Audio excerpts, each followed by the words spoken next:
Industry Data Analytics latest published anti-snoring devices market. 2021 Rising business opportunities and global trends till 2026. Anti-snoring treatment devices are equipment that are used to prevent snoring, which include several elements such as tongue stabilizing devices, nasal devices, continuous positive airway pressure, mandibular advancement devices, among others. Anti-snoring devices market registered 10.71 CAGR in terms of revenue. The global market size will reach $1.9 billion by 2026.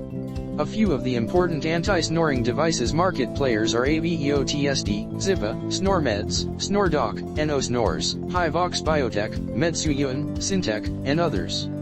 Furthermore, the global anti-snoring devices market is divided by types, by the end users, and by product. Key highlights.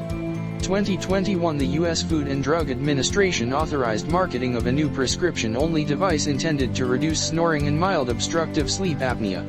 Unlike devices used while patients sleep, this is the first device used while awake that is intended to improve tongue muscle function, which in time can help prevent the tongue from collapsing backwards and obstructing the airway during sleep. Thank you for watching us. For more information, visit us at industrydataanalytics.com.